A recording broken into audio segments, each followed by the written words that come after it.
Welcome, everyone. This is the Ins Justify the Memes, the show where the lowest of the low, that is, the most wretched of wretched and deplorable to end all deplorable, two heterosexual Christian males from the American South talk about culture, philosophy, history, health, fitness, and what it means to be a man in the 21st century.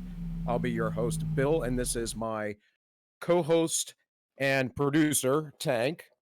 So, crack open a beer and lend it to your ear because the ends always justify the memes. How we doing, Tank? I am 3 beers deep right now. Well, I'm starting just now, but this is a 24 ouncer, so I'll be catching up pretty quick. So, um, we're kind of, going with this free form format. And today I think we're going to talk a little bit about the Constitution. That thing that this little thing right here that I used to carry around before the age of the smartphone. And it happens to be a pretty nice document. I actually really like it. I really like it. And we don't listen to it.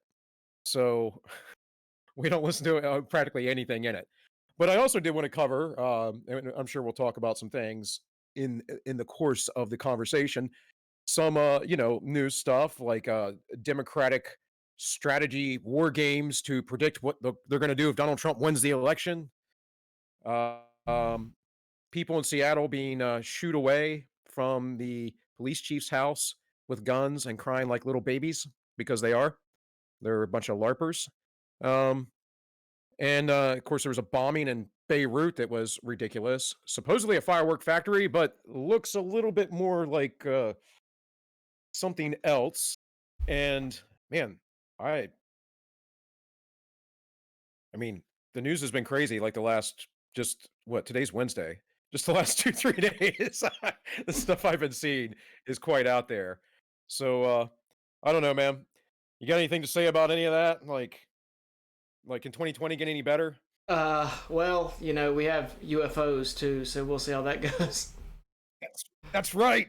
That's right. UFOs. I wore my Black Pigeon Speaks Memento Mori shirt just in honor of 2020 today.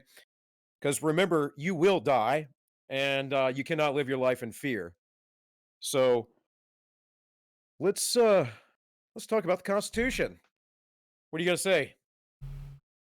Well, we were kind of talking about this last night when we were talking about what we're going to do with the show, about, the difference between Jeffersonian and Hamiltonian outlooks on the Constitution. So maybe we should kind of, well, I guess Jeffersonian and Hamiltonian outlooks on federalism and government. So maybe we should start there and see where it goes. Okay, well the Jeffersonians, which would be someone as myself, were not keen on the implementation of the Constitution. Let's start here. Let's start with why the Constitution was started, and that is primarily because of Shays' rebellion. And this is really relevant to today because Shays' rebellion was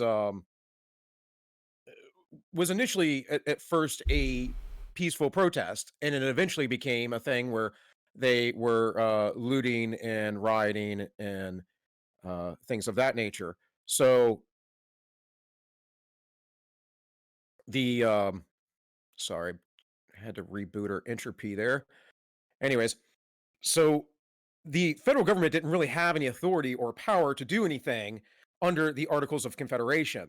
And the real issue became that the locals didn't want to do anything because they were sympathetic. So much so that once the rebellion was quashed, I believe Shea was acquitted due to jury nullification. But this presented a problem because the federal government, the Confederate government, didn't know what to do with issues like this. And once they implemented the Constitution, of course, rebellion, which was not anything like Shays, but they did tar and feather a few tax collectors because people were quite brutal back in those days, and and George Washington literally rode the militia in, leading on horse himself as the president of our current Constitution. So The debate was between the Federalist and the Anti-Federalist, and Hamilton was a Federalist, and he was keen on monarchy, and that's why Tank would be considered a Hamiltonian. And of course, I told Tank, you know what happened to Hamilton, right? You know, If you got, it's go ahead, go ahead.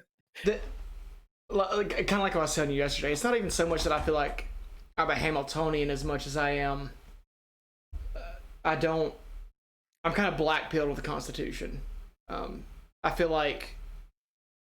I guess we can get into this later, but I kind of feel like it's failed us. Or maybe we failed it. That's also a valid way to look at it, I suppose. But I think it's worth exploring how that became the case. Well, I think largely we didn't have we haven't had enough um practical usage of the Constitution. You know, Rogan makes a joke about he's like, "You guys didn't write any new stuff?" You know, he's like, "You didn't write anything new? You didn't write anything else down?" Yeah, like we got to a point where we stopped using the amendment process, and that was in the early progressive era.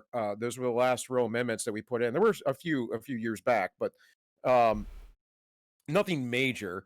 We haven't seen where we could correct things like term limits or anything like that. We haven't um, w- w- we haven't put more restrictions on. What we've done is we've deferred everything to the courts, and so depending on what your mindset is within the courts, um, is going to really depend on the the way the country goes. And it was never meant to be that way. The courts, in fact, the Supreme Court really had no. There's not a lot about the courts in the Constitution. The Supreme Court really had no grounding in anything. It was kind of made up as it went along. So um, I don't know, man. What you guys say? Um, so you were kind of talking about Joe Rogan saying that you guys didn't write anything new. Do you think that not writing? Oh, I mean, of course we did write some things new, but let's just take that extreme for a second and say that. Do you feel like not writing anything new is bad for our society? Like should we have maybe updated it more often, or do you think are you more like an originalist kind of guy? I am an originalist, but I also think that I don't like the concept of a living, breathing document because it's nonsense. Never existed. You can't find it in literature anywhere up until like 1915 or something like that. And that again goes back to the progressive era. And oh man, I haven't even drank that much yet. Nice. Hmm. You had some ramen earlier too, so that was tasty. Um, but yeah, the Constitution was meant to be able to be adjusted, though, but we don't even bother. Like, so it was a big scandal when we got involved in the Korean War, and we got involved in the Korean War due to the UN. And it was the first time that we did not have a constitutional war that was voted on by Congress. And we've never turned back from that. Obviously, FDR confiscated gold from the people and then reduced the value of gold overnight through executive order to one third of what it previously was. So it means that everybody who had wealth lost their two-thirds of their wealth immediately. Those aren't constitutional things. They're nowhere to be found. He got away with a lot of stuff because he threatened to stack the Supreme Court, and there is again not much in the Constitution about the courts. So any president really could potentially stack the court. And the progressives have learned over the years that that's the way to do things. Stack the courts. Get your statist uh, judge in, and who is always going to rule on things basically that doesn't protect the people but the state.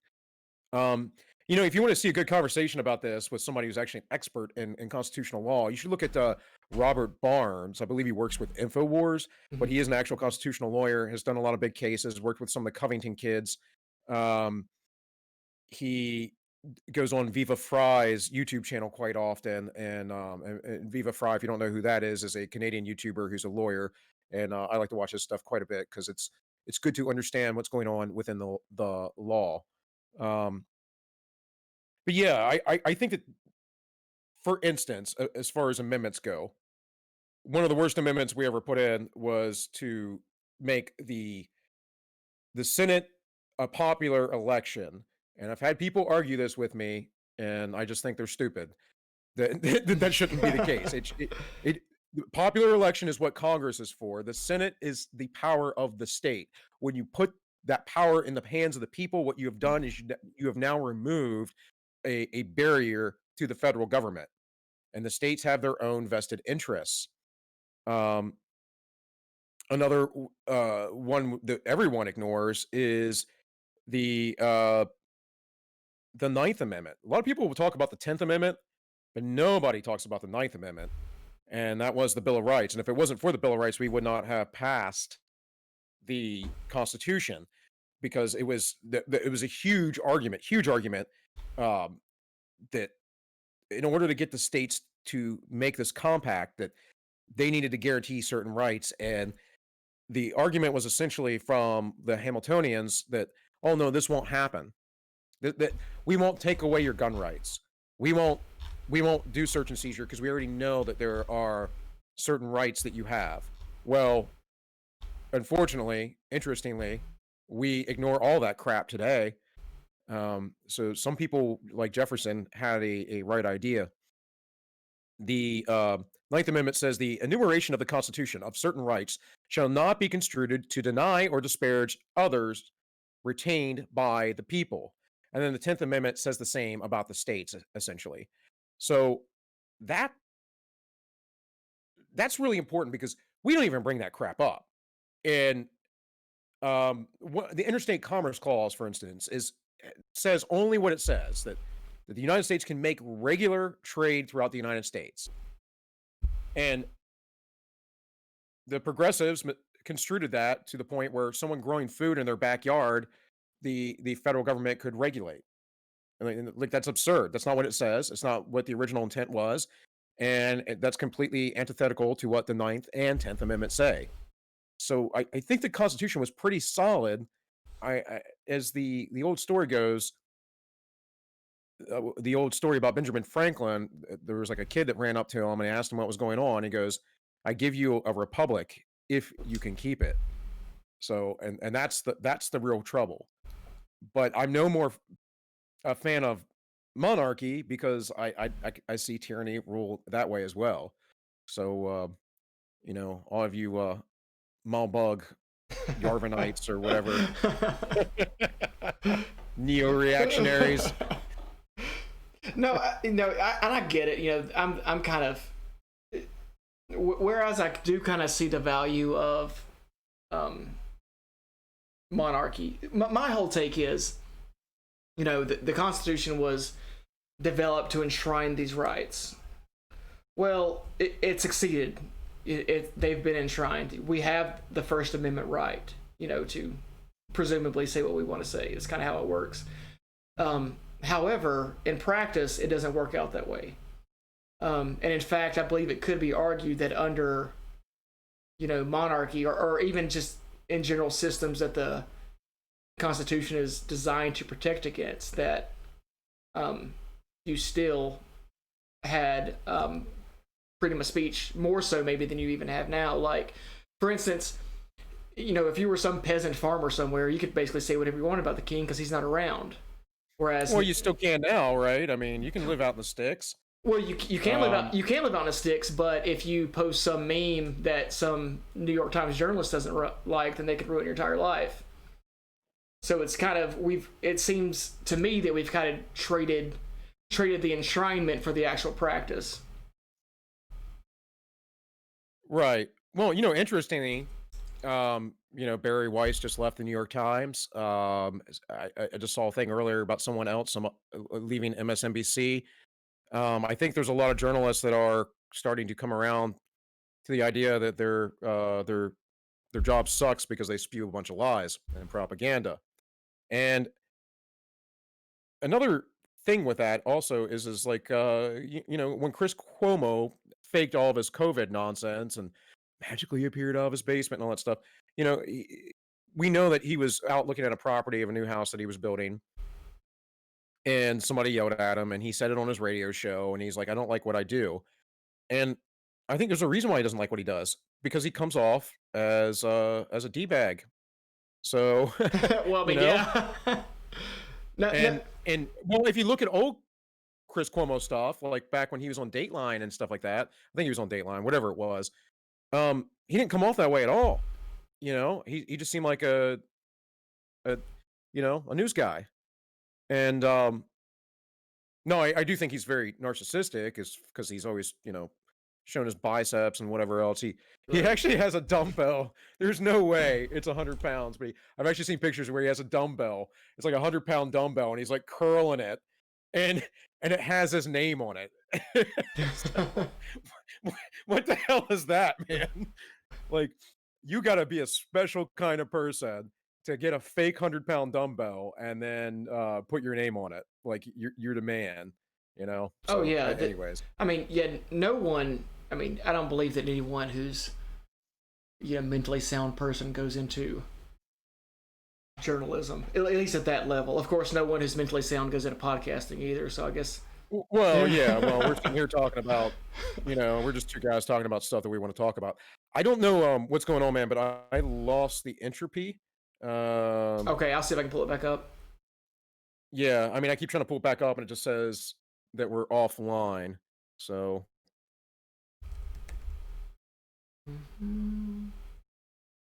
Yeah. I'll get it pulled back up. But while I'm doing that, tell me what you think we would need to do now to, uh, save the Constitution. Like, what do you think that would entail? well, man, there's a lot. It took us over 100 years to get here, so there's a lot to wind back. I think when Ron Paul was running for president, his last two elections, the first thing that he tried to do in was it 2008, his 2008 run. I think the first thing he talked about was going back to a budget of 1997, and people think that was crazy at the time. But we have this continual expenditure of money that is not going to bode well for us here soon. And then he was talking about cutting, I think $1 billion from the budget the second time he ran. So I think that initially would go a long way. Puerto Rico had to go through this. They had to cut out a bunch of government spending and jobs and the welfare state. Um, I think some of the things that are naturally happening right now are being allowed to happen, like uh, this COVID nonsense and the riots and all the people leaving New York right now. They're like $38 billion out of in the hole now because they have kept raising taxes and all the rich people are leaving. And now Cuomo and De Blasio are trying to beg people to come back. Well, why would you come back? You're running this horrible, horrible, you know, um, state and city. And I can tell you, my wife's from upstate New York. I can tell you that nobody outside the city likes their governor or likes all the progressive nonsense of New York. They can't defeat the city though because the population is there. And the city will return to the crap hole that it once was back in the 70s and 80s before Giuliani came along and cleaned it up. So I think those kind of natural things, I think money's a big deal, a big part of it. I think uh, descaling a lot of the federal agencies, Right. judges is huge, huge, huge. But even with judges, like if we look at Supreme Court nominees, um, Kavanaugh was supposed to be some horrible, horrible guy that was going to ban abortion and all this stuff. And I pretty much agree with Obama on that issue when he was running, saying that's been a settled issue. It's not going to change. No, I don't think that constitutionally, I don't think that the federal government has any right to tell the states that they have to allow abortions or not. That is Article 10, or not Article 10. Sorry, the 10th Amendment. Um, but like, what else do you do? Do you scrap the whole thing and start over? Because then what do you get? A constitutional convention would be very nice. I don't want to get rid of the document. I want it to be changed appropriately. I think term limits. I think judges need to have term limits. If you look at Ruth Bader Ginsburg and the notorious RBG, who is like this half the time and decrepit. She's in the Why is she hospital still again, there? right? I think she was. I don't know if she is currently, but I think she was the other week. Um, why are we allowing these people to have these positions of power for years and years and years and years? I just don't get it. I think that if you read things like de Tocqueville or just any sort of classically liberal literature, you look at the early foundings of the United States, you can see that there were issues, but generally speaking, our society was a very civilly involved society. Everybody saw themselves as their own master. Everybody contributed to the public discourse, and in a way, we got away from that. And I think mostly we got away from that because of our wealth. But we got away from that, and now, like, you have people, I mentioned Joe Rogan before, but I'm going to say it again. He says now he talks about with the internet, and well, everyone gets to have an opinion. Well, everyone always got to have an opinion, but some opinions are dumb, and some opinions aren't dumb, and some opinions, need to be sussed out, Mhm. and that's again, like what I do on my other channel with All Minus One is about sussing that thing out. So yeah, that is number one. We got to do at least 3 every night. So let me ask you this. Because this is something I've been thinking about. Because we're talking about, like, I lean more towards the monarchy side of governments and so forth. What do you think?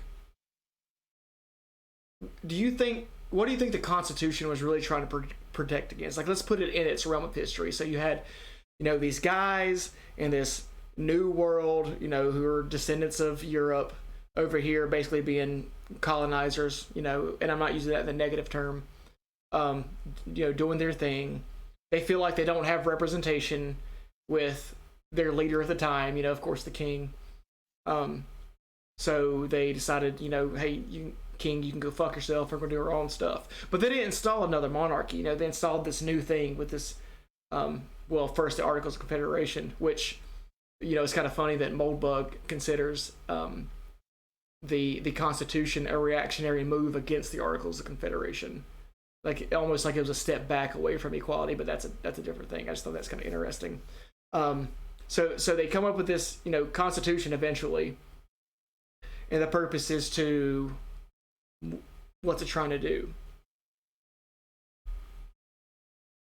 Almost new, man. I'm just someone's asking what we do for a living here on our chat. Tank is gonna remain anonymous about that.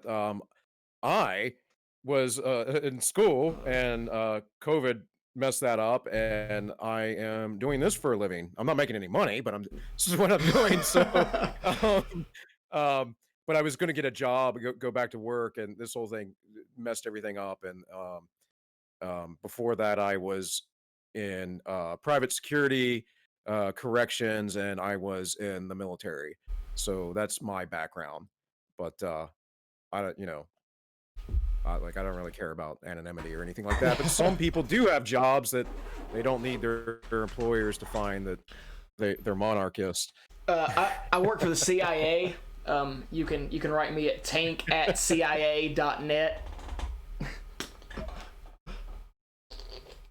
He what he actually does is he continues the legacy of Ted Kaczynski without the bombing, though. Without the bombing. That you And know again, of. was that you responsible for Beirut? Did you do that? Can't say. So sorry, partner. But I'm glad I could answer your question. So and by the way, I'm fine financially because my wife is uh is a very good career lady who makes decent money. But we are always, if you wish, all about contributions. We do have a subscribe star that I don't think anybody subscribes to, but we do have that. And I D Live has yeah, lemons or whatever. I don't know how their money works, but It's some kind of cryptocurrency.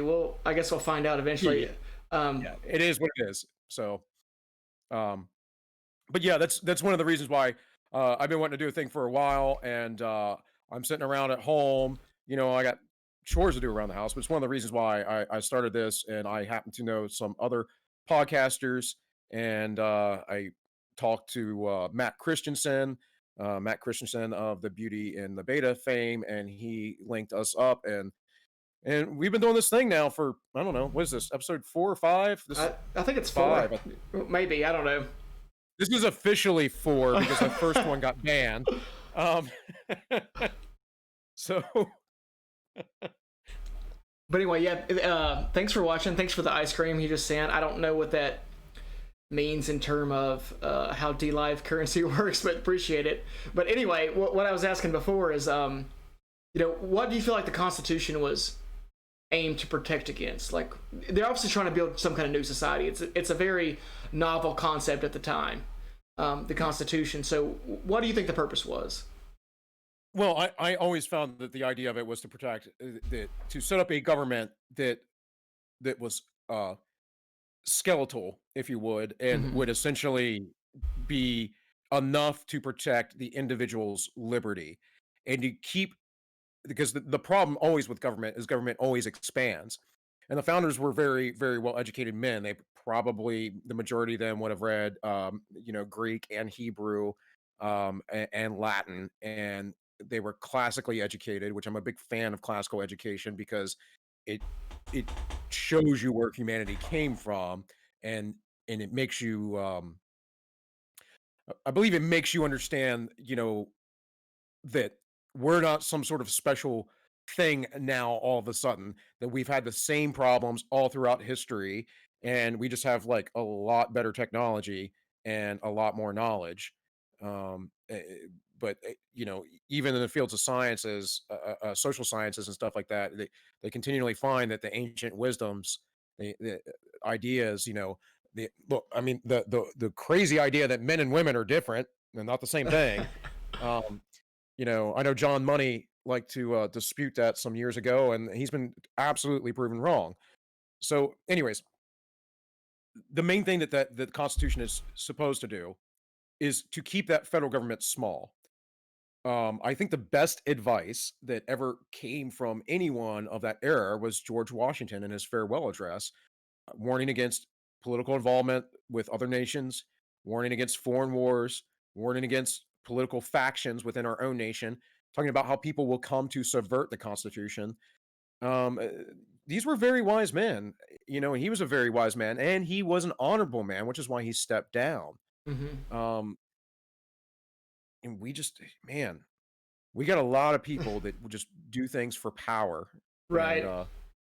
Um, on that point, let's take a little pee break because I'm about 4 beers deep now, and we'll come back and we're we'll not talk. even an hour in, man. We're not even an hour in. You can leave me up if you guys want to talk in the chat. Okay, yeah, that's You fine. We guys can do want to that. Go Yeah, ahead. you just go, man. If you guys have any questions, anyone who's listening, um, I will gladly answer them. Um, if not, his bladder's like this big, so he'll be done in just a few seconds.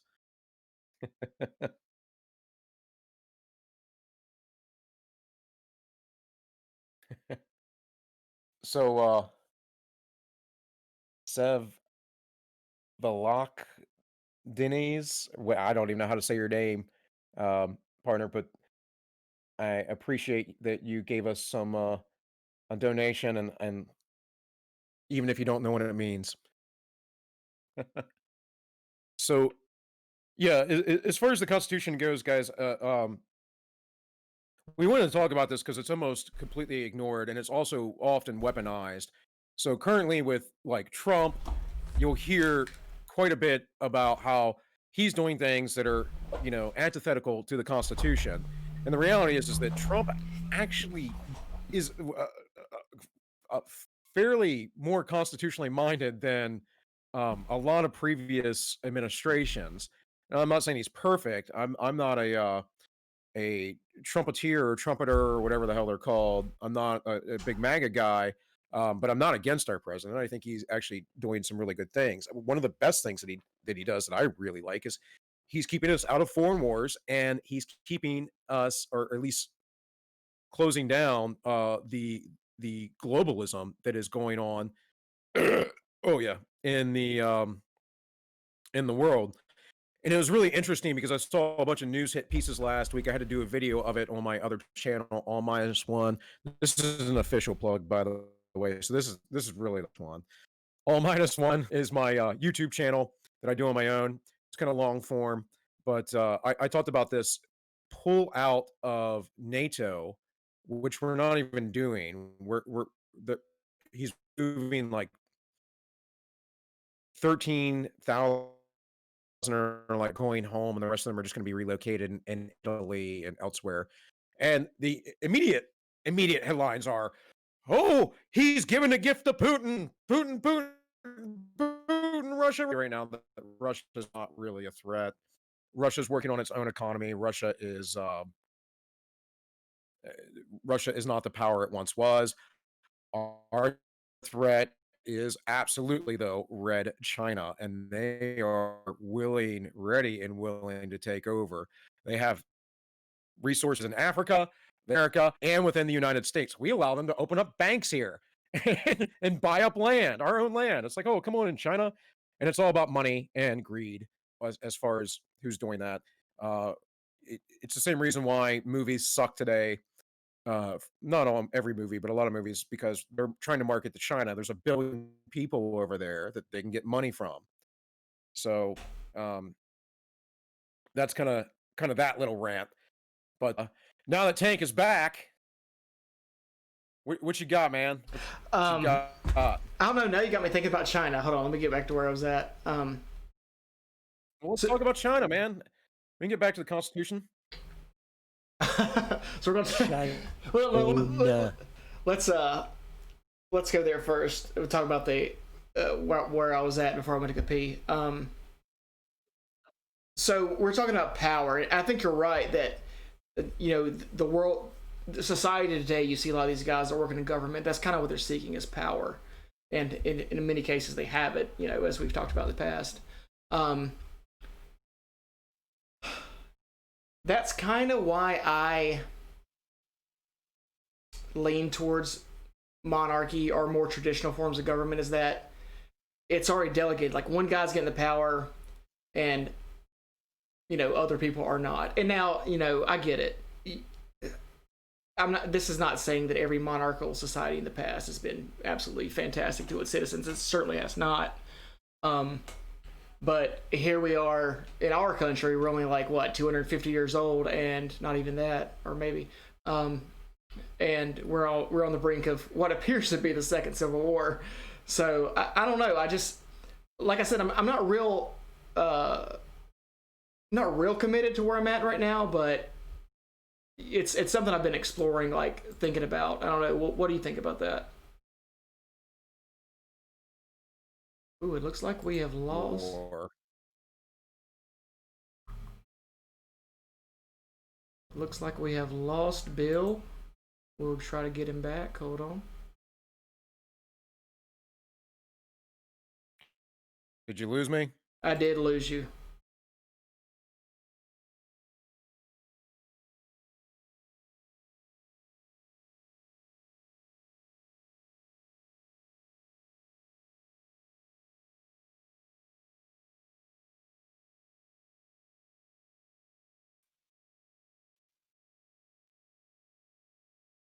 I got you fine. Okay.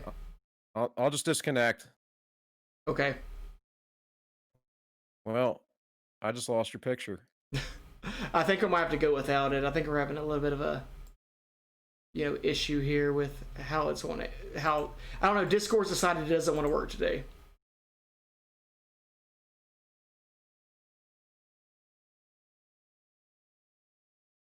Tank, are you there? I am here.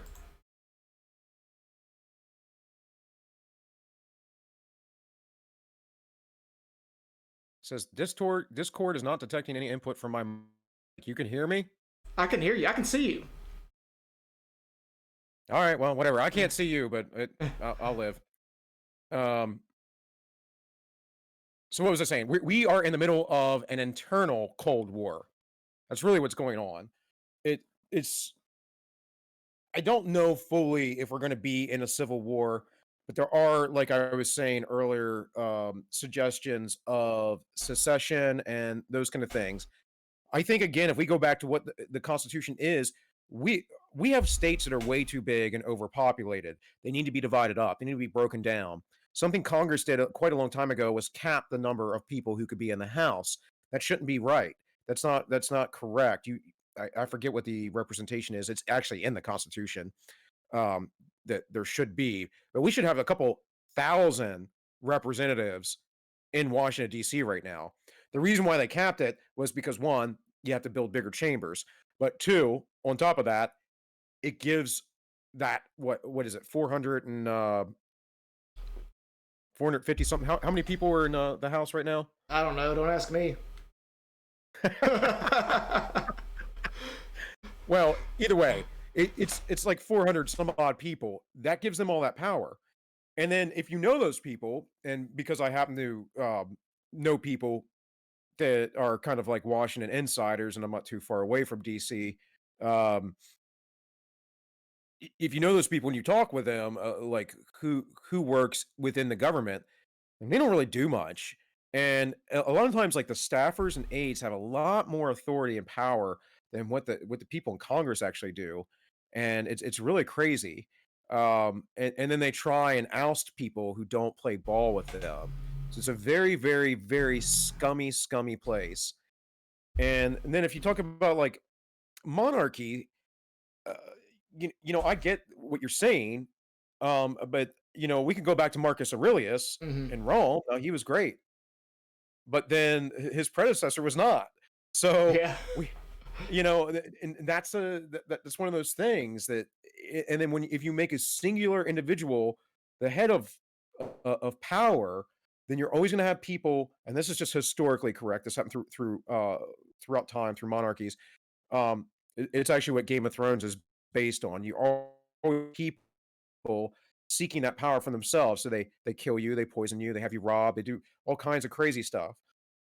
It's this drive toward power and corruption that we're really dealing with. And I don't know. How do you cure the ills of human society? I don't think that it's possible. But the best maybe we could do is have a system, a document that doesn't allow those things. And a lot of it's the people being lazy and the people getting paid. The video I made yesterday is much about that. It was about fear and how fear is used to manipulate you and how people in power will use fear. And one of the articles that I used, I read a brief excerpt from, was from the Independence Institute. And it talked about how once democracy's got people on the dole, right? They get their free stuff. It's not free, but they get their stuff, and they like it. And then they want the government to protect them from the next thing. And then it's the next thing. And then it's the next thing. So I think it starts with I mean, it's always my answer. It always goes back to individuals. Same reason why I'm going to go live off in the mountains as a monk, eventually, because I don't want to deal, as much as I like people, I don't want to deal with the craziness of the world. Um, No, so yeah, I don't know, man. yeah. That I mean, you raise a good point about these individual power structures under monarchs and stuff ended up going to shit, and it's true. I'm not here to deny that or anything.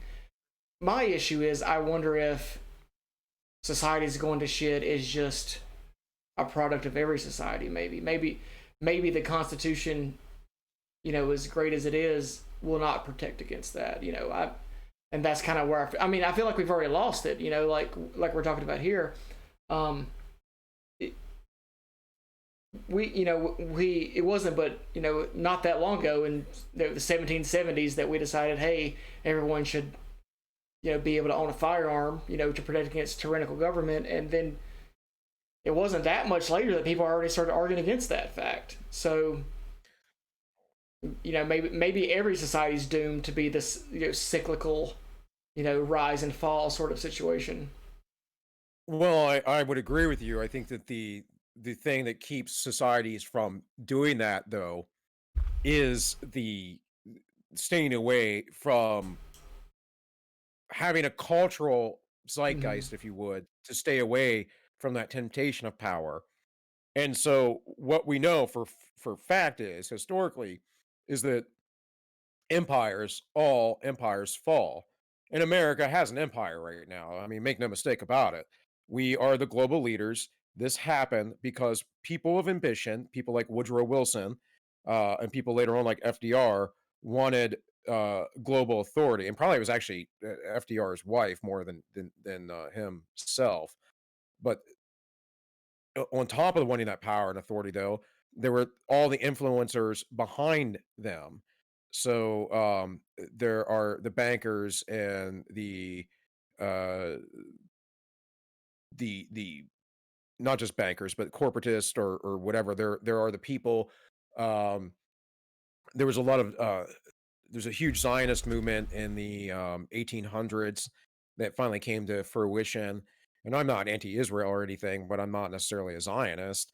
I think that it's fine that you know they live where they live, and I get it.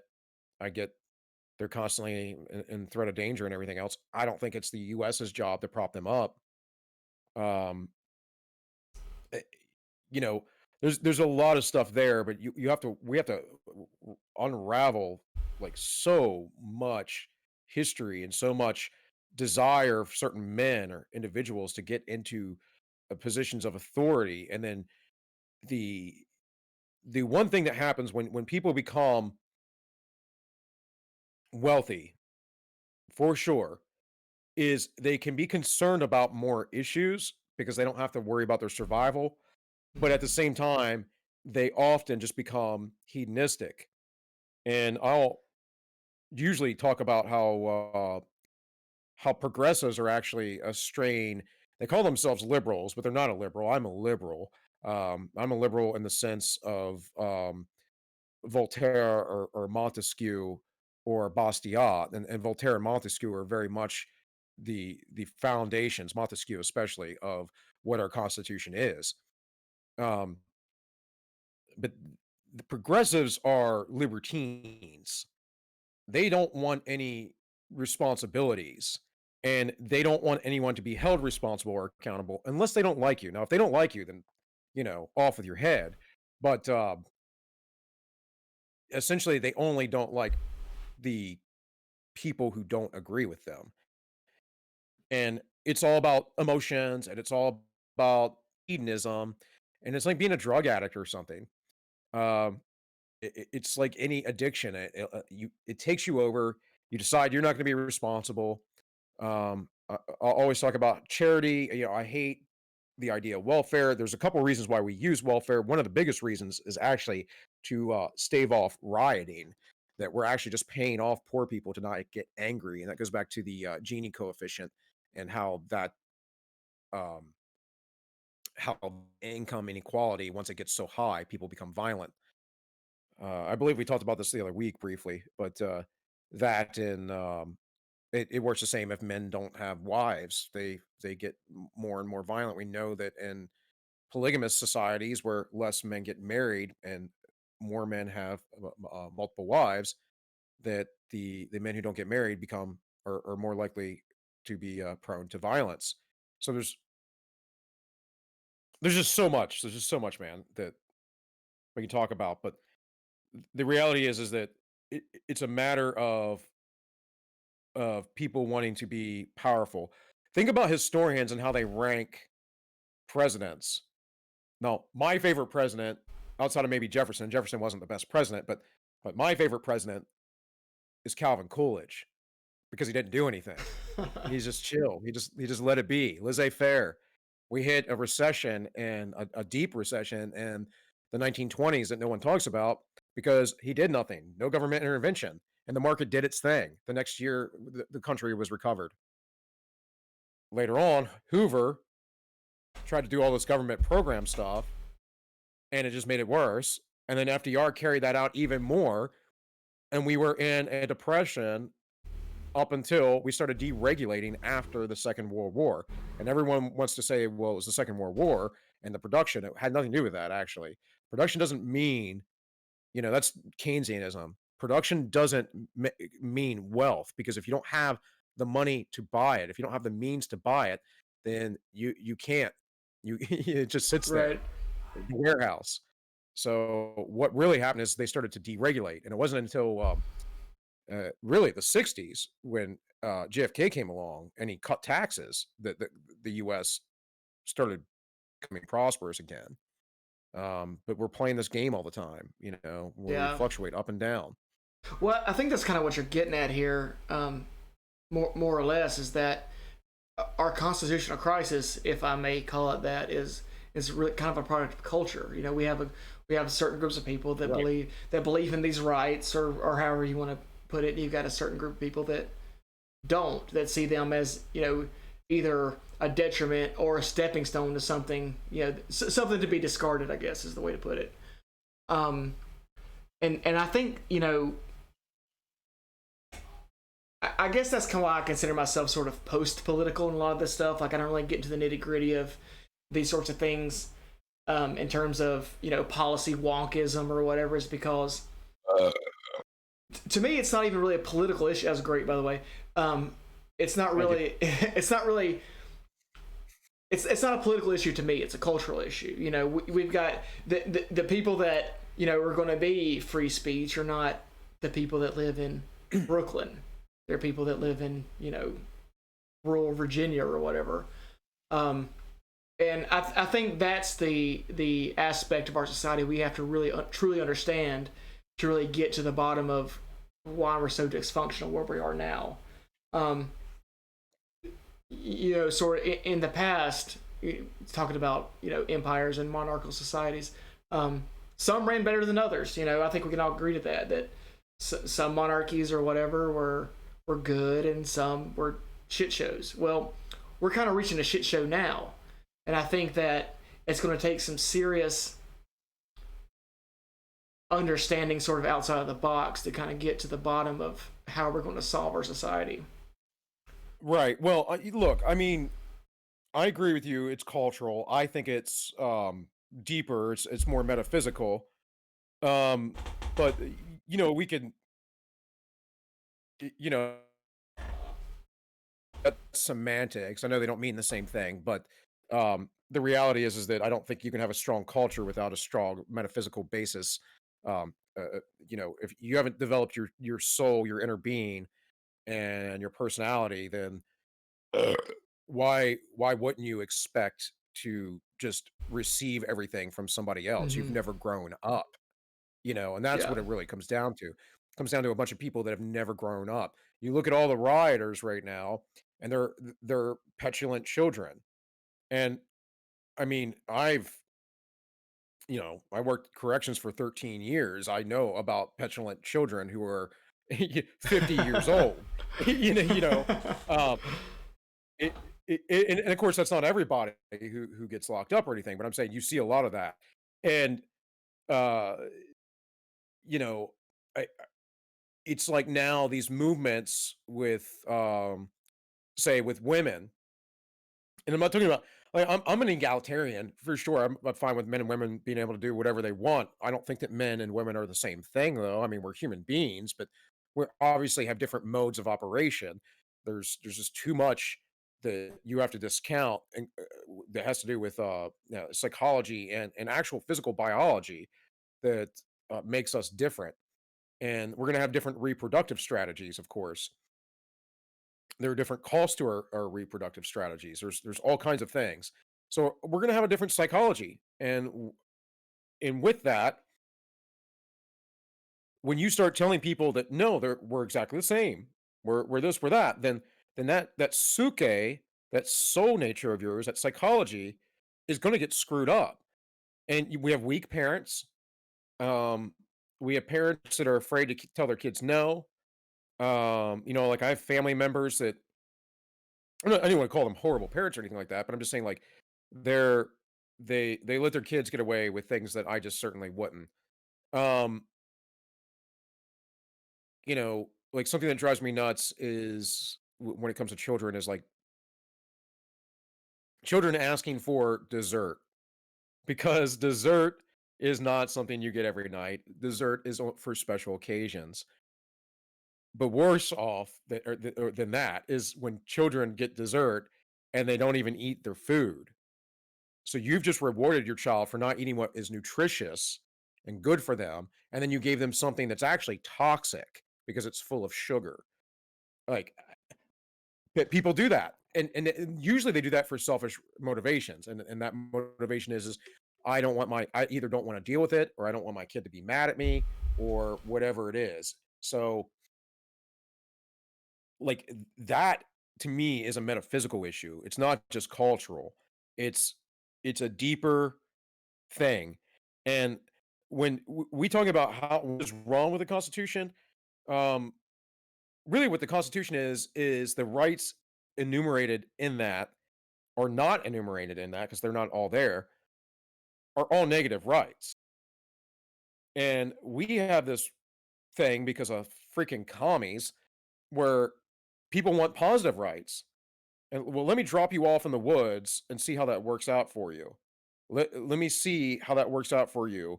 If you sprain your ankle or you cut yourself out in the woods, are you going to be able to then go for your universal health care, or are you going to have to take care of it yourself? And that is the state that the world lived in for most of history. And we could say because of the advancement of our society, like if you want to talk about some sort of basic universal healthcare system, I really like the Swedish system. It's like there's a basic tax, you get basic care, and everything after that's free market. You want more, you can pay for more. Um, but there's a lot of stuff people don't understand economics. They don't read economics. Think they think economics is a bunch of number crunching, and there is that portion of economics. But really, what economics is human action. It's how people relate to one another. It's how they trade. It's what makes people act or react to certain things. So COVID currently is going to make people act in a certain way. Like buy guns. Yeah, right. Like buy guns. Look, I mean, I told my wife and my daughter when this thing hit, I said, I'm not that worried about it. I said, no matter what, we're all probably going to get it. It's a coronavirus. Coronaviruses are um, uh, essentially responsible for 30 to 50% of all colds. I've had some pretty horrible colds before. Um, you know, their SARS and MERS were far more lethal, and even they weren't highly lethal. They weren't like smallpox, where the world lived with smallpox for centuries to the point where a third of anyone who got smallpox died, and those who had it after, who survived would be horribly scarred and disfigured until they figured out how to inoculate it. And they did that by really interesting thing. They took cowpox and they would take the scabs of people that had cowpox, and they would put it like on your arm or whatever, and inoculate you for smallpox. They figured this out. Yeah, So this goes. You're bringing that up, not to get off topic too much, but this goes back to this idea that I've been flirting with recently, in terms of like how our society processes knowledge. So you've got a lot of guys out there that, are talking about, we need to trust the experts. We need to trust the science. I can say some things about that. Yeah, yeah, but the thing about it is, humans are older than science, or older than a scientific method, I should say. They're old. Humanity is older than the concept of the expert. Actually, I think it's pretty much a 20th century thing, right? They're really, I mean, you might have like master blacksmith or master, whatever carpenters in the past, but you don't really have experts like we think of them today. But we still got by. We still figured out what we needed to do in society to, solve plagues or, whatever. And now we've kind of, internalized this idea that we don't really know anything, that we have to look to someone, who's an expert, to tell us what to do. And there's been plenty of cases where these guys are absolutely full of shit. Your Corona video that you talked about recently is, kind of goes into that. But I mean, like, well, I'm going to get deeper in the woods on that tomorrow and Friday. Today just was not. I knew I probably wasn't going to put anything out today, but yeah, I mean, I'm going to go there, man. Yeah. I'm just watching that band hammer from YouTube. It's weird what you can say, what you can't say, and depending and being right now, I have like not even 50 subs. As you start off, they are, man, ready to yank you off. I'm on other platforms, but given I just came back from vacation and whatever, I haven't uploaded all my stuff to that yet. But yeah, I mean, what you're really saying though is what I'm always saying. We defer too much responsibility. Right. That's what an expert is someone you're deferring responsibility to. But also we're taught to defer so much responsibility. I don't think it's necessarily something that we do on our own. It's something that our society kind of breeds into us, modern society. Right. I wasn't taught that, and I don't teach my daughter that, but I get exactly what you mean. Yeah. I mean, no, my dad taught me to change my own brakes. Like I get it, but yeah. So many people are out there saying what ultimately, boils down to trust the expert. I think someone was, I forget where it was. I think I saw it on Twitter, but someone was basically said, some blue check mark journalist or whatever, and he was like, COVID-19, if it's taught us anything, it's taught us how important it is to trust in the experts. And I'm like, you are fucking high. Like, right. Well, let's look at all the contradictory information that WHO put out exactly, there, right? Yeah. And we know that they're a globalist, communist organization. I mean, if you knew, like, I'm really into like diet and fitness stuff, although I'm like out of shape right now, but whatever. Like, if you knew how they come to their decisions often about like dietary advice, you'd be appalled.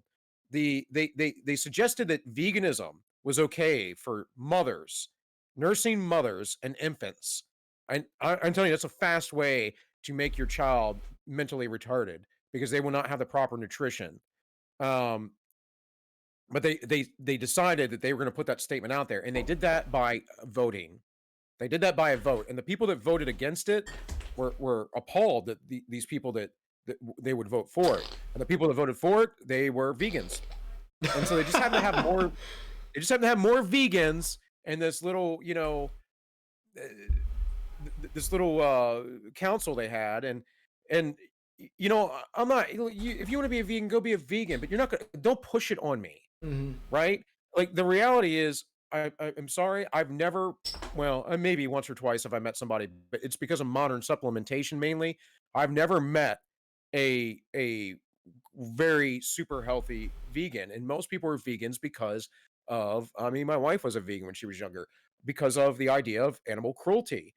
Well, I don't think you should be cruel to animals, but it doesn't mean I'm not going to eat them. Right. I mean, they taste freaking good and they make me strong, and and also I'm a man and I need my testosterone. I don't need to be a little frail, twink.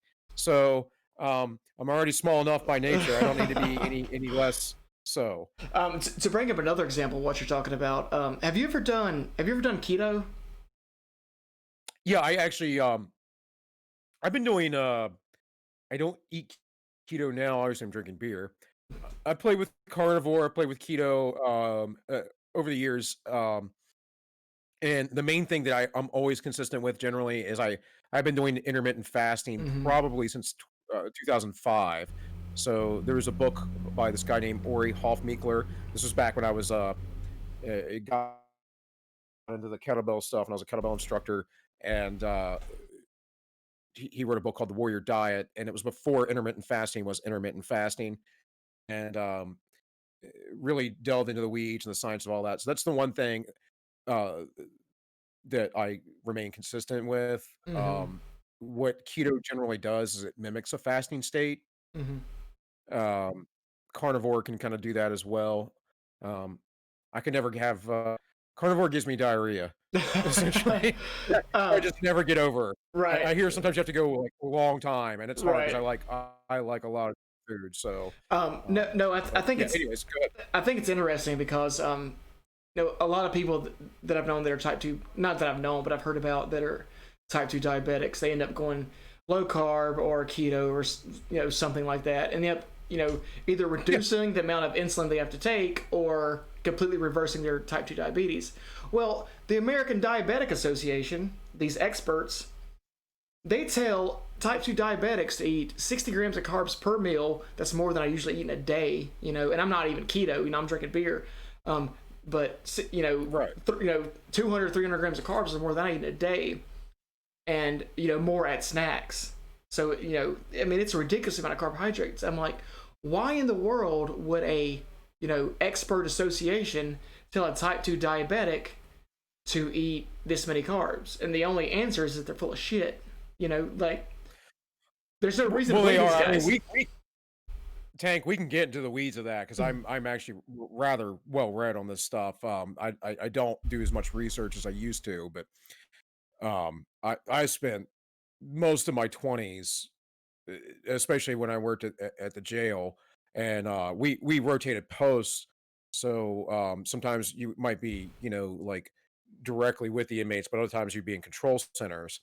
And if I was in a control center, man, I was reading, and we had interwebs, and I was reading all kinds of scientific papers. You wouldn't believe the amount of crap studies that are out there that are easily debunkable just if you have half a brain, and what the abstract says something totally different than what the study actually, you know, uh, uh, uh, uh, proves, and most of them are based on very limited sample sizes.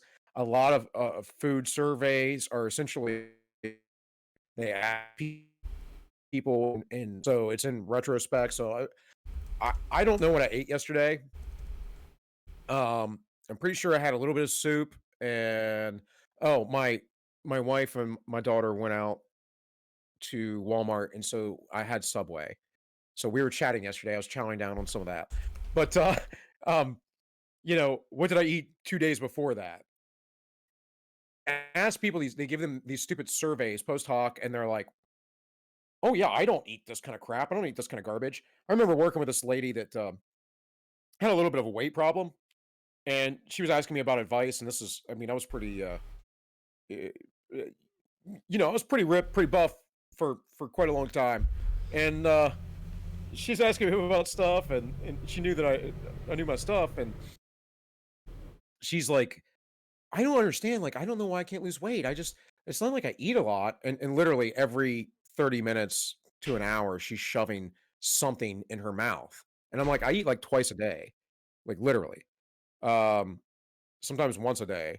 There are times where I will eat more, but yeah, I mean, like that world is so freaking crazy, but mostly because it's done very poorly. Um, but yeah. Anyways, well, here's another one. If we're just gonna be in this little rabbit hole for a little bit, um, a few years ago there was the China study. China China. study. Yeah. So there was the China study talking about how vegetables and basically the Chinese people eat a vegan style diet and that was good for you. And I'm like, are you insane? Now you would know this because you study Chinese history and you've been there and whatever else. But a lot of people don't realize how much animal products Chinese people actually eat. They eat a ton of fat. It's not like American Chinese food so much as you would think because it's Americanized. And when the Chinese first came over from from China to like San Francisco and stuff to work on the railroads, and they sort of opened up Chinese restaurants and all that. They changed the taste for Americans, which is why a lot of Chinese food over here is more sweet than savory. But like this idea that the Chinese just eat an abundance of vegetables, it's like, well, yeah, they do, as well as a ton of like pork fat and duck, which is fatty. Duck is awesome, by the way. I love Chinese duck, crispy, delicious. Um, a ton of seafood, and they'll eat anything. I mean, they eat freaking bats, right? No, that's interesting you should bring that up because I hear a lot of people talk about the I've heard vegans say basically that the China study or whatever, but I didn't really know what it said. But yeah, I've been to China and I've eaten Chinese food from the street, and it's definitely not a lot of vegetables compared to like I grew up, I'm a Southern guy. I grew up on pinto beans and cornbread and collard greens.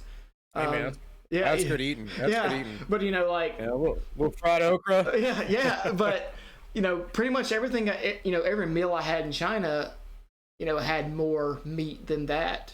Pretty much every meal we sat down at had some kind of fish, some kind of shrimp. Even the dumpling places we went to were not solely vegetables.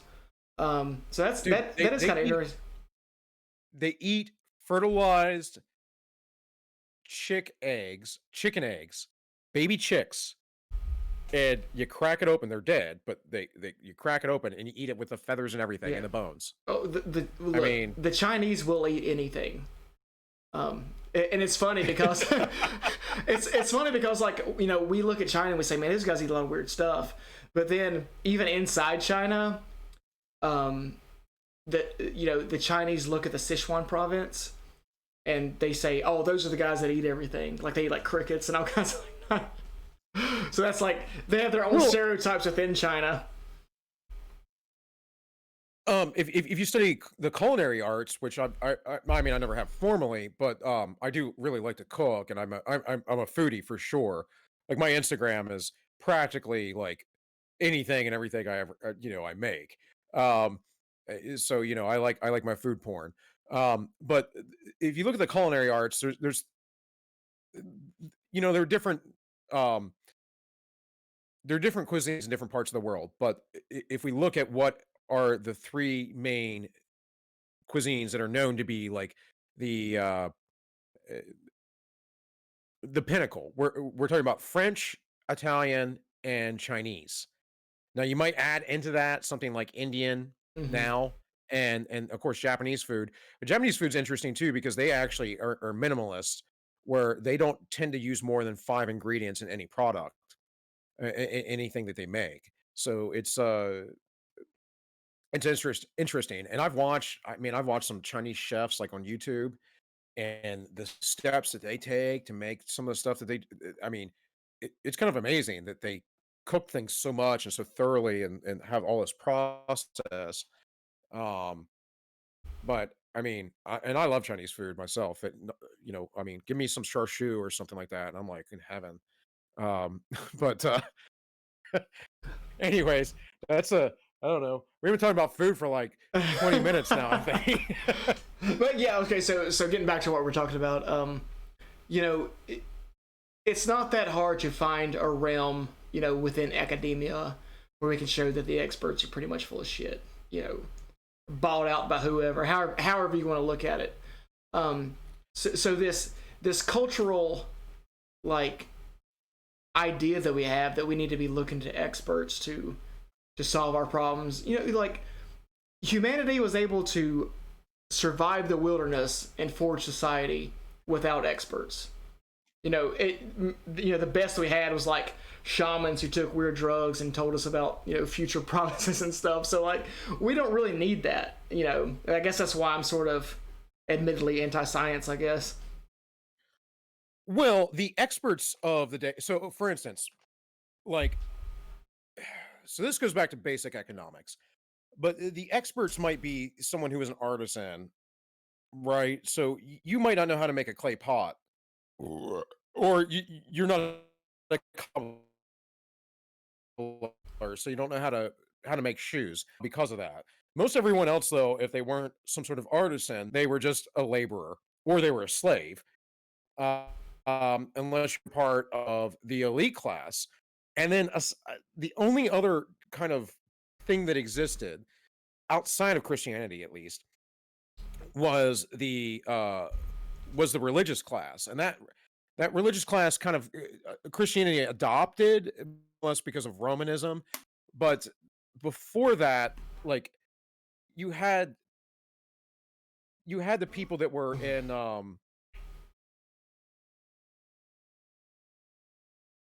they held a certain knowledge of the mysteries, if you would. So you got to kind of study the occult to get into all this, but the mystery religions, the mystery schools go way back, and we don't have full knowledge of them. There's a lot of 19th and 20th century writings about them, but there's a lot of stuff we just don't understand Oh. of idea that there was the magical arts or whatever else that people had, and a lot of that, was not. It was like a priest class day and would tell you what to do, divine for you how your life would be or a decision that you might make or whatever else. But I don't think it had, unless you were nobility of some sort, part of the ruling class, whatever. I don't think it had uh, that much of hold on the majority of society. I mean, I can't see that. Like people, it would be more personal. People would pray to their idols in their home or make a donation. And yeah, I just think. Well, for instance, we the word vulgar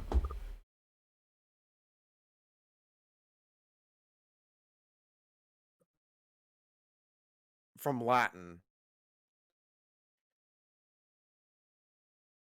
Uh, uh, which means common.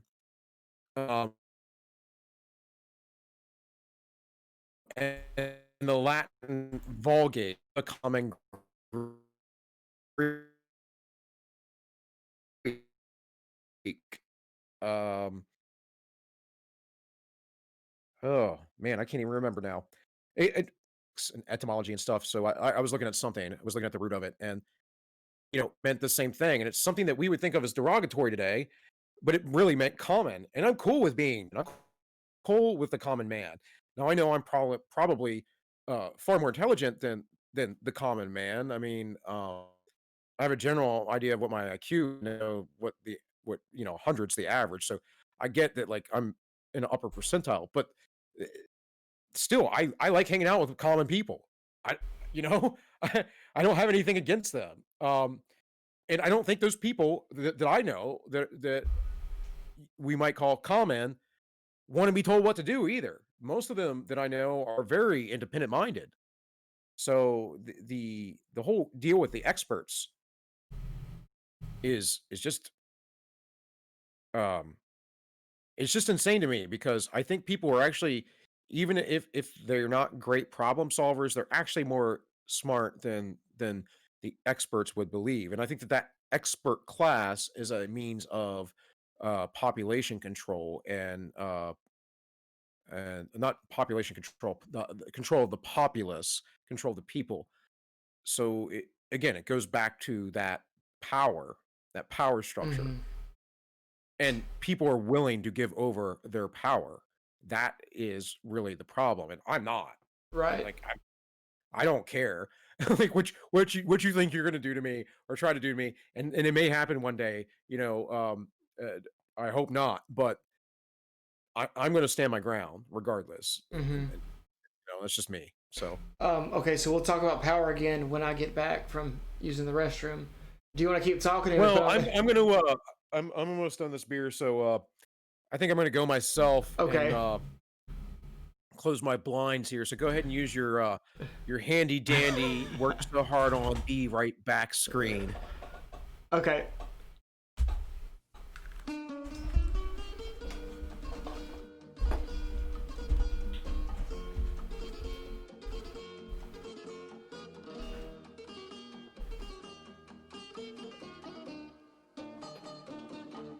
Si yo fuera joven,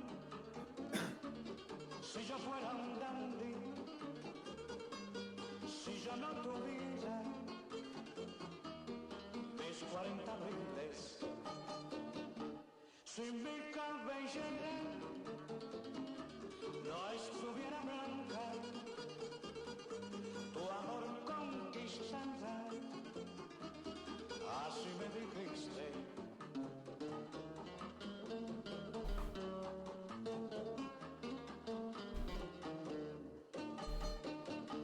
Son muy verdaderas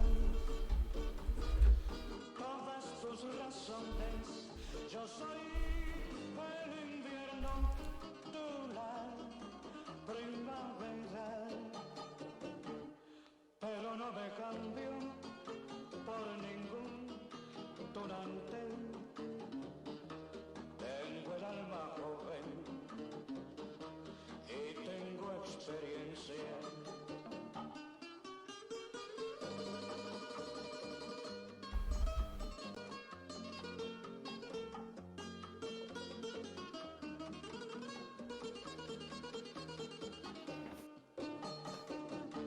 Amargas mi vida. Tank, you back yet? I am back. All right, cool. So, you got us pulled up?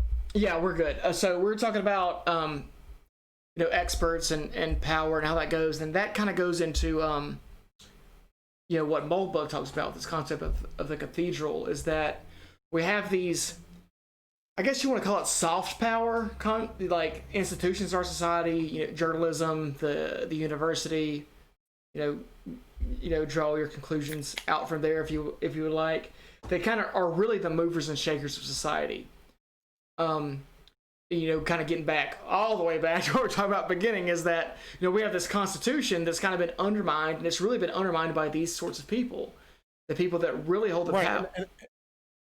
Go ahead. Right, and that Constitution is, well, I was just going to say, because I was thinking about this too when I was using the bathroom there, was that our Constitution, like I said in the beginning, you asked me what it was about, it is meant to restrict power.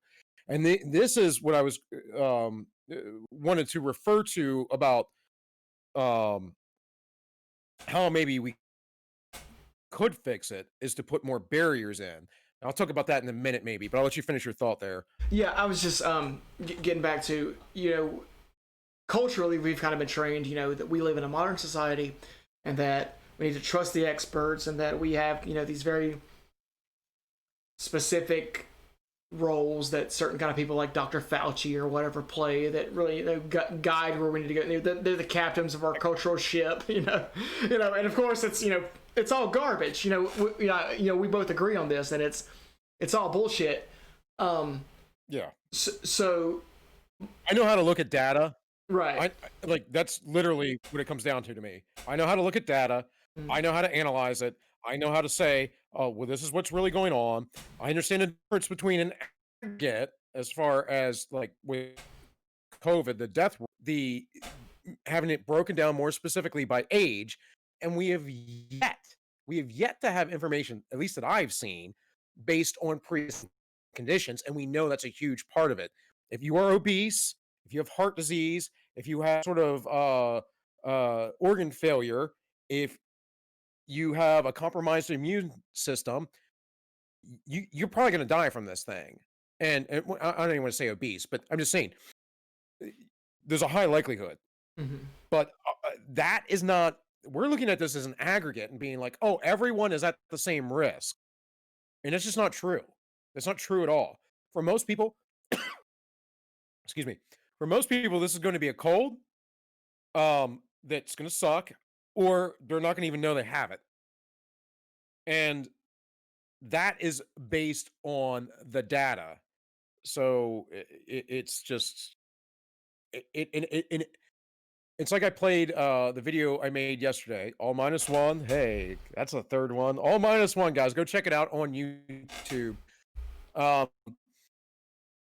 Look, I played the marchers in Germany, the anti-mask, and I'm actually not anti-mask. I think masks are stupid for me personally. But if you wish to wear one, then that's fine. But I don't I don't want mask mandates because it dehumanizes people, and it not only that, but there's a little bit of hypoxia there and some other stuff. In any case, these Germans were talking about how, well, how come there are only certain experts that we're listening to when there's thousands and thousands and thousands of other doctors? By the way, most of those doctors actually still work in the field, unlike Fauci. Fauci, who has not worked as a practicing physician for like 30 plus years. Um, why are there other doctors of his I can't remember what the hell is he? He's an epidemiologist. Um, so there are other epidemiologists that will disagree with him. I've seen them. I was watching their stuff early on, and then you have like YouTube and Google and Facebook and the Twitter, whatever. They're banning that ideology. Now, why is that? Why are they banning dissenting opinions? And then the WHO can't get a damn thing straight. They can't get anything right. Oh no, absolutely not. And that's to me, like I said, I probably could read a study and kind of glean some information from it, but I really don't give a shit about studies. Like, it's just not something that I care about.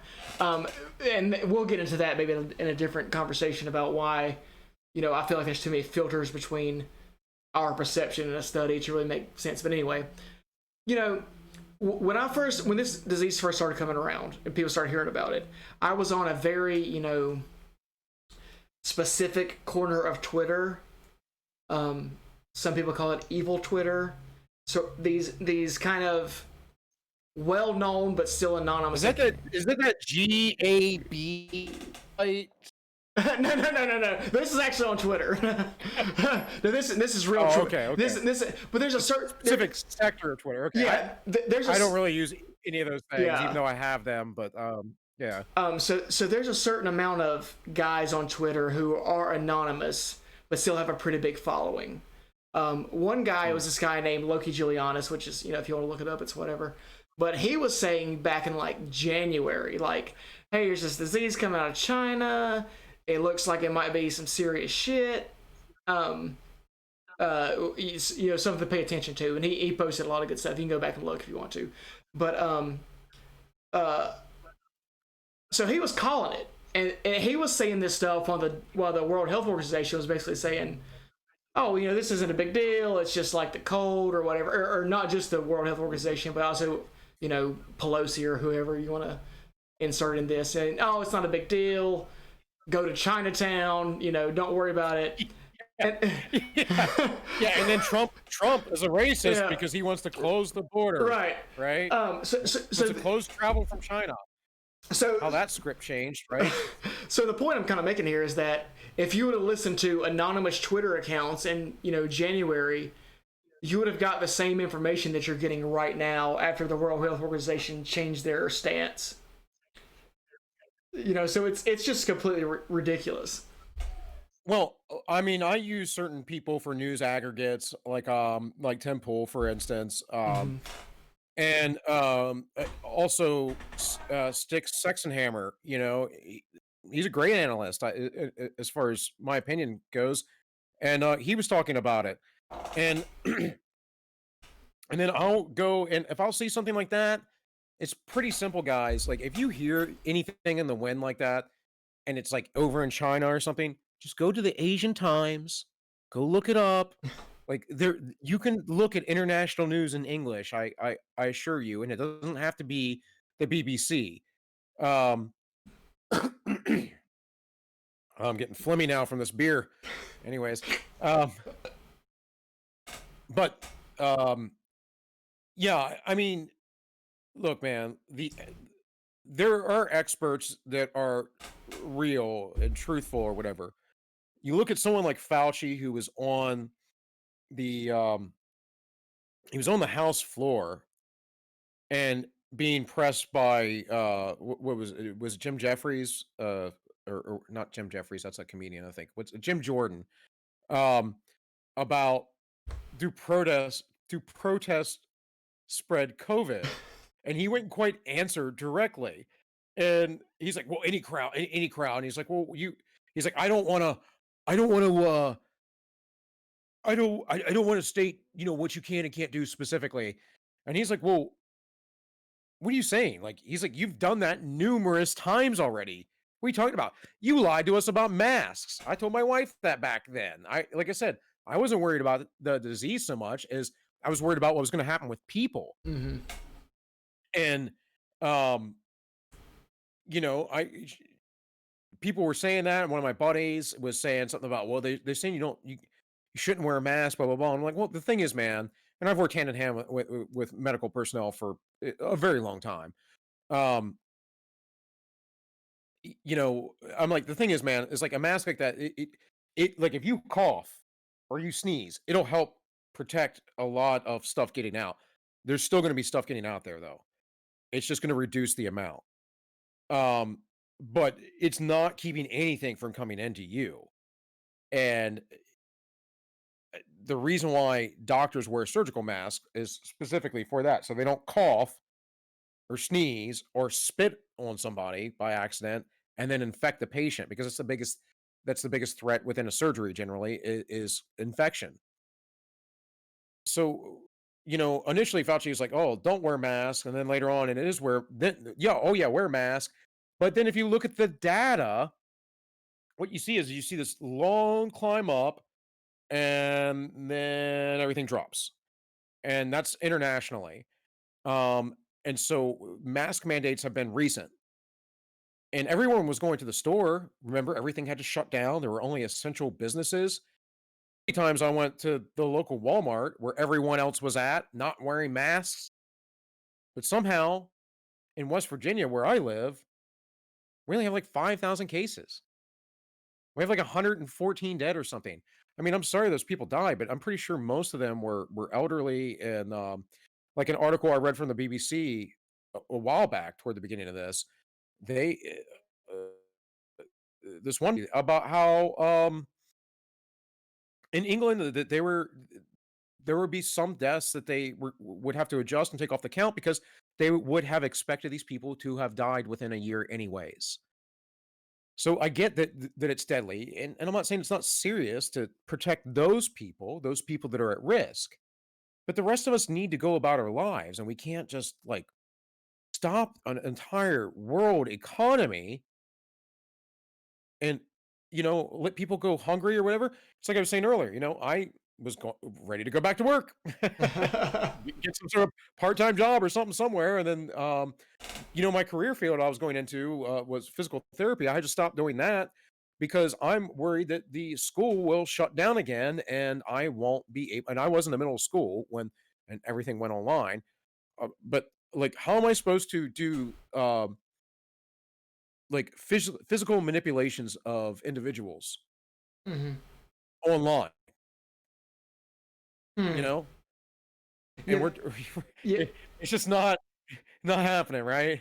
So Yeah, the weird thing for me, when this whole thing started was I was, I live, in Appalachia, and me too. the, It's the best. a lot. So they started shutting shit down, and they shut down the Appalachian Trail and lots of outdoor things. And I was like, What? And I was like, that seems a little strange that you would shut down like the outside, like that one guy that got arrested for like parasailing on the ocean by himself, like down in Florida or He was something. paddleboarding. Yeah, that's what it was. Brought in. Yeah. They brought in Yeah. like not ships, boats. Yeah, And the police. They went and got a boat to go pick him up where he was in the ocean by himself to throw him in jail with a bunch of other people where you can't socially distance. So my thing was the whole time was like, it just doesn't make like intuitively, it doesn't make a lot of sense to shut down the outdoors. And now that all these protests are happening, you got people saying, "Oh well, it turns out being outside doesn't really spread the disease." Well, no shit, we've known that since 1918 in the Spanish flu. We've known that UV We rays also can. had that information. Yeah, Like, not that we should believe the Chinese, but we had that information from China yeah, way before then. yeah. So- We've known that. So the idea that you were going to be like, "Oh, we've got to absolutely shut down the Appalachian Trail, but Planned Parenthood can stay open," is just it just adds on to this pile of shit that we're dealing with of how much the experts are full of shit, and we have no cultural reason to believe these guys. Well, I think a lot of people do see that, but then you get other people that, well, I mean, for lack of better words, they're just morons, and they don't, and mostly, um, so have I hit 3 yet? Because I'm gonna say it again. This might be 4. I might get 6 in tonight. Mostly this is what I covered yesterday on All Minus One, was that, they there are people based on their personality that will be more fear prone. So I went through a lot of stuff, but generally speaking, if we look at personality metrics, there are certain people that are more prone to neuroticism. You know who most of those people are though? They're women. Most of them are women. And that's where like the whole Karen meme comes from. That's the whole idea behind being a Karen. I'm not for this idea, right? But I would say that women, I kind of mentioned it earlier, the idea that a lot of people were like, "Oh, I'm against women voting." Again, I'm not against women. I don't really care, but I can see how the female vote is driven in a way that produces more socialism, gets more away from the Constitution, gets more into those positive rights. Because women, biologically, like I was saying earlier, by their mode of being, need to take care of children. Um, and I mentioned Matt Christensen earlier, and on his show Beauty and the Beta, Rebecca, his lovely co-host, who I happen to know decently well as well, she, she she had a thing called Blonde's disease, and of course, she just had a baby, so congratulations to her. But the thing is it was Blonde's disease that the older you get, you don't have a child, the more crazy you get, and there's a lot of evidence for that. We've seen this with some feminists have written very recently that they're in their 50s now and or 60s, and they're like, "Oh, I don't have any children, I don't have any in my life." Um, like I kind of wish I would have done those things. And it's like, yeah, yeah, because you never developed yourself. You just listen to the experts. You listen to the feminists. You listen to the people that told you that, "Oh, you'll be fine. You don't need anyone else. You're just as good as a man." And what's even crazier is that feminists want to act like men, and then they've made men, a lot of modern men, like women. I watched this thing last night while I was not sleeping because I couldn't, of the top 5. I don't even know what the show was. It was on YouTube, but top 5 Star Trek Next Generation episodes between these two buddies. And I I like TNJ. I grew up with it when I was, young. I think I was still in elementary school when it came out, and I was really into it by the time I was in middle school. Um, but like they are sitting here talking, and both of them, I'm like, do they have wedding rings on? I'm like trying to look because the one guy, I'm not sure initially if he's gay or not. He might have been straight. I have no idea. And then the other guy is like this kind of like troll being. And again, like I'm not trying to like disparage these people, but what I'm saying is that like what have we become? What are we? And so you were talking about the Constitution earlier. It's like no wonder why we don't have a Constitution anymore. We had people back in the day that for a lead up from the French and Indian War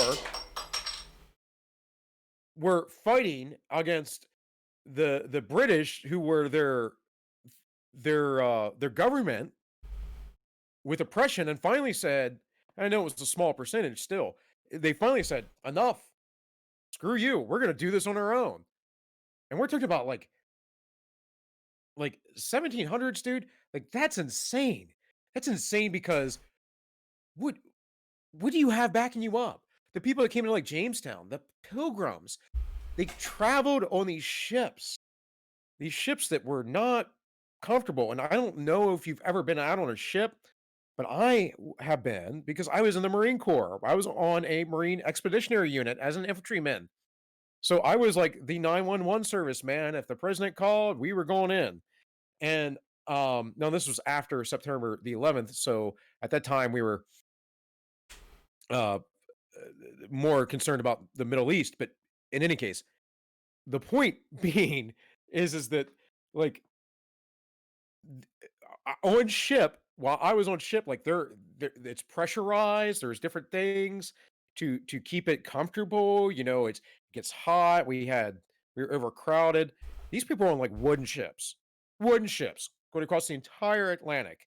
Nothing to stabilize the pressure. Because if you go, it's like when you travel up the mountains, your ears need to pop, that kind of stuff, or an airplane. Um, you know, you had to preserve food, so you're probably eating crap food that's like ultra preserved. Then you get here and you have nothing, and then you have to chop down a bunch of trees and stuff with your bare hands. I mean, obviously you have an axe, but you get my point. Like this is like ultra stupid hard work, and you don't even know if you're going to make it to where you're going, and the potential of disease and everything else. Yet people did this, and we are so soft and so weak today that we live in such luxury.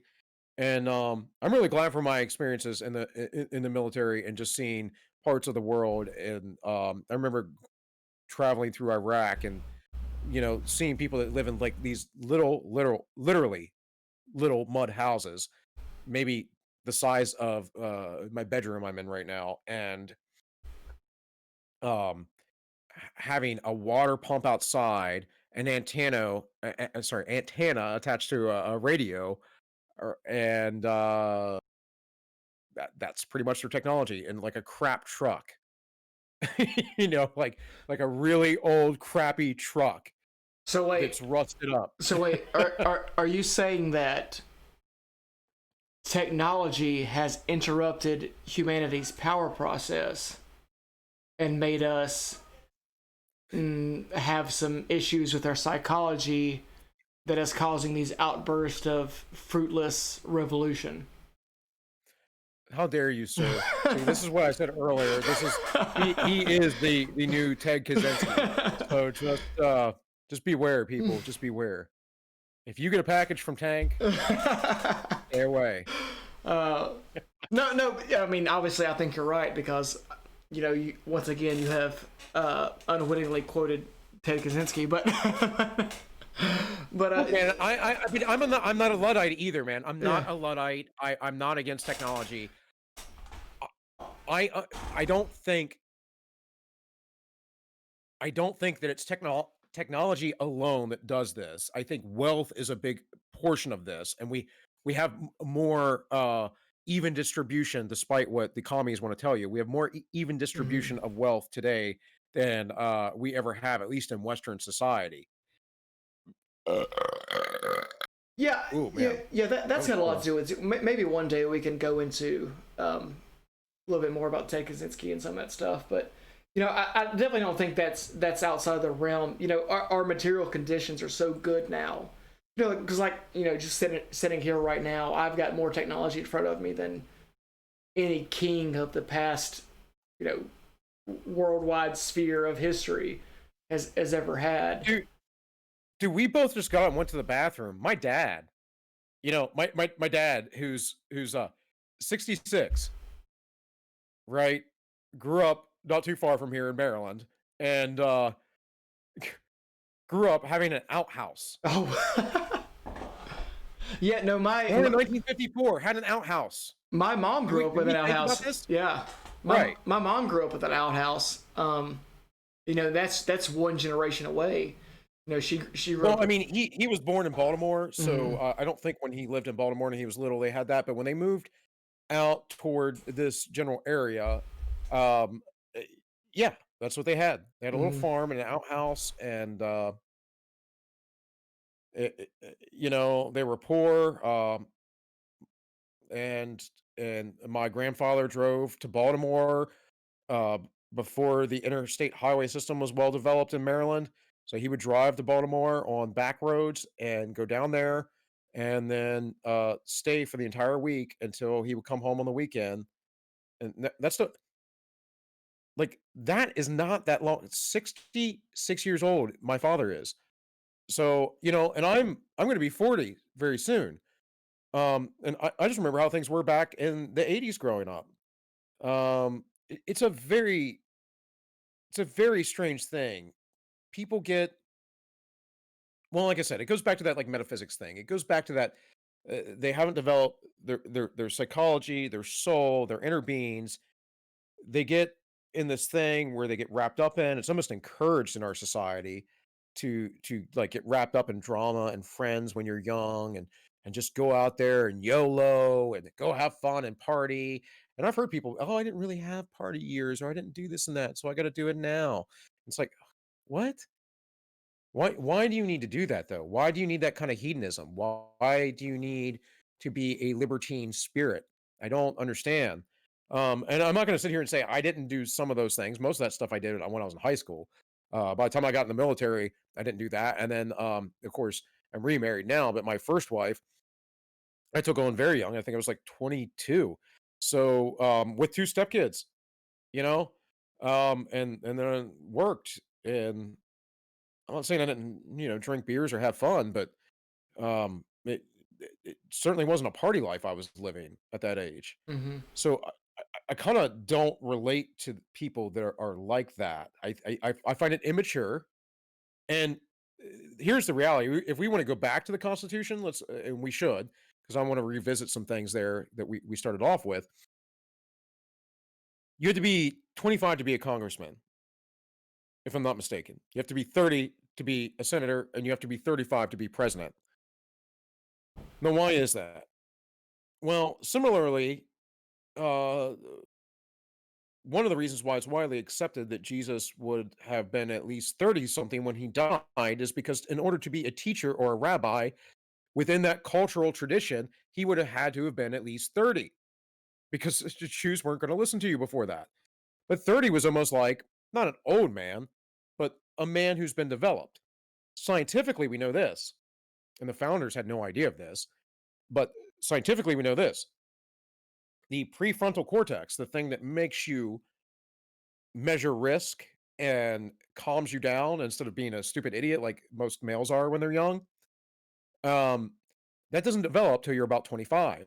I remember when I 24, 25, 26-ish, when all of a sudden I just fell into my personality. Like I experienced that, because before that, it was always like trying to figure out who I was and stuff. And so from 16 to 18 is like this huge jump. And then from like 18 to 20, you're like, man, like I thought really stupid stuff when I was 18.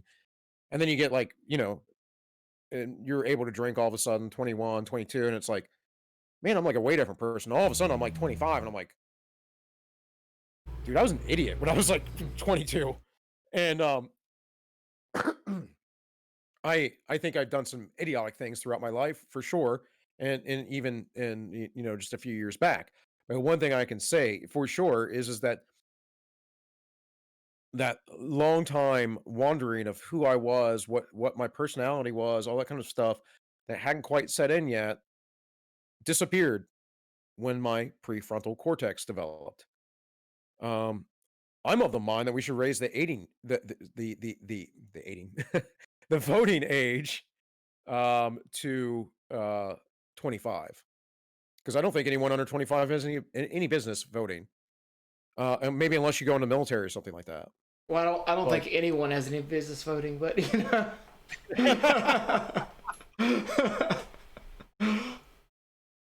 but you look at the Democrats, they're like, oh, we want to make 14-year-olds be able to vote. yeah, that's ridiculous. Okay. Why is that? Well, that's because of power, because you know that you have emotional arguments that are going to get 14-year-olds sucked in. Mm-hmm. I mean, that's all it is. So, but let's talk about, like, okay, so we kind of started with this, the Constitution, and maybe fixing it. So in my mind, I like the idea of city states. And essentially, a city state in modern times is really the most prosperous places you can be at. If you look at something like Luxembourg or something like that, any city state nation, um, they should have a very, very high standard of living. They have some of the highest. And I think if you made New York like a city state, that might be an issue because it's way bigger. Um, but maybe you could do the boroughs or something. I don't know, but I think that that's somewhere to start. Maybe we need smaller community governments as well, and then maybe county, and then maybe regional, and then or state, and then regional, and then finally federal. And I believe that that would put more checks and balances on things. I think there needs to be more representation. I think that there needs to be less money involved. I like the idea of the separation between church and state. The founders did that because of basically the Catholic rule, and then later on during the Reformation, how the various Protestants were fighting amongst each other. And then in the early Americas, in the colonies, if you went to church, if you went to the wrong church that wasn't state sanctioned in the U.S., you may be beaten or flogged or something crazy. Um, so they wanted to get rid of that. They wanted religious freedom. Well, I want economic freedom. So I want to get the government out of the economy. So how about a separation of economy and state? Um, there's all kinds of things that I think that we could do, but we need to add on term limits. Term limits alone, like I said before, would be something great. But you're always going to get these dynasties. Like we had George Bush in the 90s. Now, Ross Perot messed up his incumbency, and Clinton got elected. But then we had GW, and GW was part of that dynasty. And then what did we have the last election? Well, we had old Jeb Bush. So how many people of the same family, this very wealthy family, do we want leading us? Um, that's not what America was ever supposed to be about. In fact, in the early days, they weren't too keen on necessarily passing down their wealth to their children. I mean, you might pass on like your land or something like that, but um, a lot of the people would have donated that to some sort of charity or a church or something. Because the whole idea was is that every American was going to make it on their own. So I think there are things that we can do. It's a matter of how in the world do we get them done? Because the people who are in charge and who are in power are utterly corrupt. And I don't mean the president. In fact, I'm not going to sit here and say Donald Trump isn't corrupt, but he's probably far less of a SOB than the majority of them. So I don't know, man. What do you got to say on that? I think you're making all good points, and that's probably a pretty good place to call it a day on this particular issue, and then we can revisit something next week. All right. Well, if that's the case, then thank you all for watching. Whatever, 4 or 5 people that listen to this. We will be on YouTube. We are on YouTube. We just re-upload there later. We might try to work out a live stream on YouTube.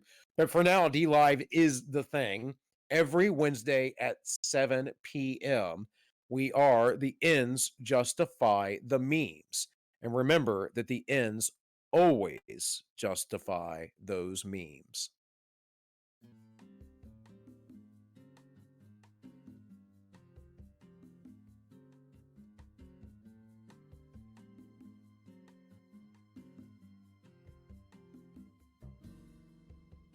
I'm talking about all the way to the top, yeah. Unjustifiably in a position that I'd rather not be in.